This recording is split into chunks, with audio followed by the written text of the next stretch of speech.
Mon bon camarade de la semaine, c'est le prince William. Le prince William, magnifique. Ah non, non, ça c'était avant le passage de l'ouragan Calvicia. Non, depuis c'est différent.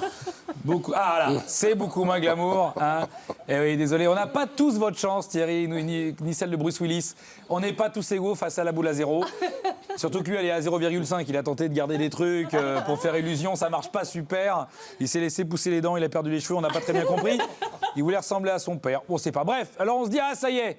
On sait pourquoi il veut parler du prince William, c'est son histoire de partie de jambes en l'air avec la meilleure amie de sa femme. Non, non, c'est pas ça, parce que franchement, ça, on s'en fout, on va pas parler de ça. Et puis, entre nous, qui n'a jamais essayé de se taper, de déglinguer la meilleure amie de sa meuf, hein? Thierry, entre nous, ce petit dîner à 4 qu'on pensait complètement anodin, t'ouvres la porte, elle te sourit, puis elle a mis cette petite jupe fendue qui laisse apparaître une cuisse imparfaite. Cette cuisse qui ne demande qu'à être caressée sous la table après le dessert au moment du champagne.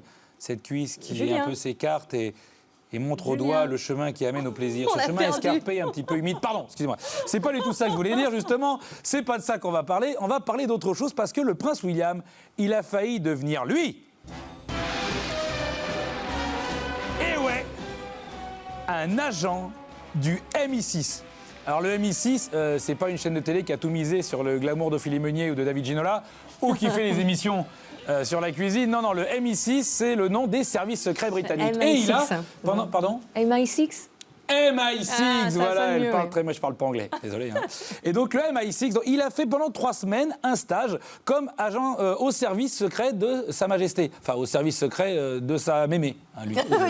Mais c'est moins vendeur. Hein, c'est pas très secret. T'es au service secret de ta mémé, tout le monde te reconnaît, bon, c'est complètement cramé. Hein, donc, bref, mais bon. Bon, voilà, donc il a fait ça. Et alors, étonnamment, vous n'allez pas le croire, comme on peut le lire, il a bluffé les agents du MI6 pendant une immersion dans les services secrets après 3 semaines passées là-bas. Les mecs, incroyables, ils ont été bluffés. On leur a dit alors, ah ben il nous a bluffés. T'imagines bien que le mec, on lui demande son avis, il a un peu les chocottes, qu'est-ce que tu veux qu'il dise? C'est le prince William, il l'a accueilli comment, à ton avis? Comme dans Full Metal Jacket. C'est quoi, toi? C'est quoi ton nom? William, c'est ça? Alors déjà, mon pote, t'as un nom de poire, t'as une tête de gland, et les petits cons, genre fils à papa branleurs qui veulent se la jouer qu'adore, tu sais ce qu'on leur fait, nous, la bite au cirage et le cul comme un champ de fraises. T'auras qu'un seul droit, c'est fermer ta gueule, récurer les chiottes, hein, et éplucher les patates. Est-ce que j'ai été clair?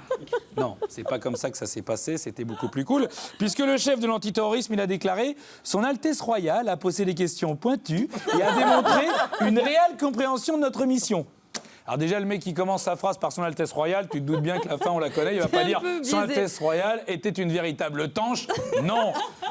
Mais le mec, il est emmerdé, on lui demande son avis sur le petit-fils de la reine. T'imagines, c'est comme toi, au dîner de Noël, quand il y a le fils de ta sœur, hein, juste avant le dessert, il dit ah, « je veux vous montrer comment j'ai progressé en violon ».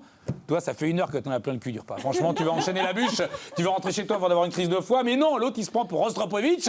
Alors, il joue, évidemment, le mioche, il joue, c'est affreux. Hein, il joue extrêmement mal. C'est pire que Lara Fabian qui se fait une excision. C'est horrible, ça t'arrache les oreilles. Mais à la fin, qu'est-ce que tu fais? T'applaudis, tu dis, ah, bah, c'était vachement bien. Hein. Bravo, pourquoi? Parce que tu ne veux pas vexer ta sœur, hein, parce que tu dois gérer l'héritage du grand-père. Voilà. Bon, eux, ils en sont au même niveau. Donc, lui, il arrive et tout, il est content. Il a fait son petit stage. Alors, évidemment, ils lui ont donné des missions. Hein, il a fait des missions. T'imagines les missions? T'es plus proche des Castors Junior que de l'enfer du Vietnam. Hein. C'était genre réussir à faire du feu avec un zippo, hein, se cacher dans une forêt sans être vu par un mec de dos les yeux fermés, voire monter une tente 3 secondes en moins d'1 minute. Pas évident. Une arnaque. Sauf que moi, je me dis, j'espère pour eux que le jour où il y a Daesh qui attaque Buckingham, ils n'ont pas prévu que ça soit que lui qui défende le palais. Hein, parce que lui, à mon avis, on est moins proche de Jason Statham que de Jean-Hugues Anglade dans le Thalys, si vous vous rappelez un petit peu. Oui, hein, on l'embrasse. Mais oui, alors, en même temps, je me dis, un mec qui est prêt à passer 3 semaines chez les services secrets, alors qu'il pourrait se servir de ça comme alibi et aller se taper la meilleure amie de sa femme, ce qu'il a peut-être fait d'ailleurs, c'est vraiment un bon camarade. Merci Julien, il est très en forme. Ah, oui, oui. Mais non, mais oui, mais moi j'aime bien le prince William. Oui, mais ça se voit et ça s'entend. Oui, oui, oui, merci beaucoup. Vous êtes très bien reçu. Vous avez vu? Après le Brexit, il y aura un bon passeport.